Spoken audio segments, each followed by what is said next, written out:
오늘 언론에 노출된 윤 대통령의 표정과 태도, 그동안 봐왔던 것과는 많이 달랐습니다.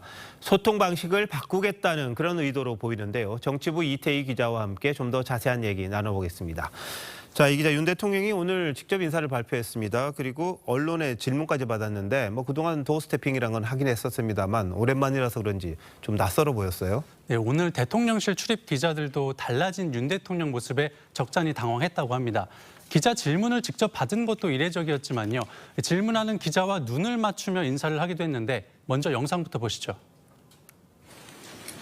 네, 안녕하세요. 네. 뉴시스 박미영입니다.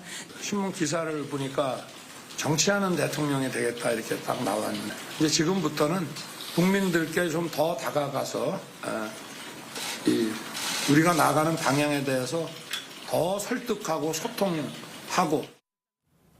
앞서도 보셨지만 한 손을 연단에 걸친 채 편하게 얘기하자고 제안하는 등 확실히 기존에는 볼 수 없던 모습이었습니다. 지난 1일 질문 하나 받지 않고 의료개혁 대국민 담화를 끝냈던 것과 비교하면 소통 방식을 바꾸기 위한 시도를 했다는 것 자체는 분명 평가할 만할 것 같습니다. 소통이라는 게 내용보다 더 형식이 더 중요하다 이런 말도 있더라고요. 근데 윤 대통령이 갑자기 달라진 거 무슨 배경이 있습니까? 최근 여당 내부에서조차 총선 패배 원인으로 지목했던 불통 이미지를 벗으려는 노력으로 보입니다. 그 일환으로 대통령실은 재작년 11월 중단했던 출근길 도어 스태핑을 재개하는 방안도 고민했던 것으로 알려졌는데요.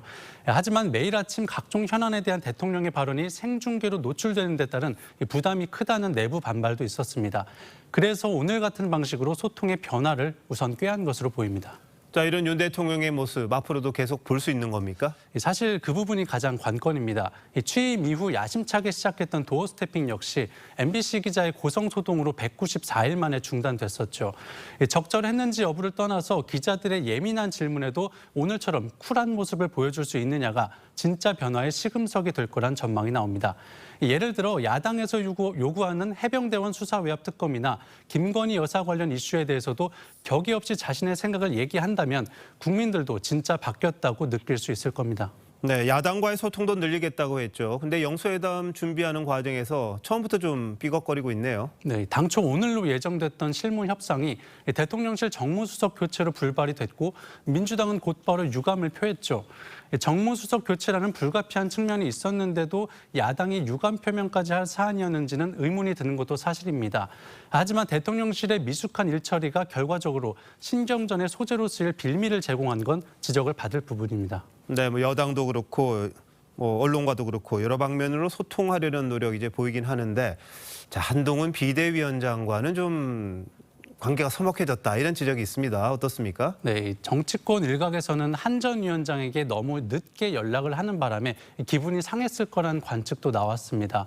어제 논란이 된 오찬 제안과 관련해서 대통령실에선 윤재욱 원내대표와 이재명 대표 다음으로 한 전 위원장에게 연락한 걸로 알려졌습니다.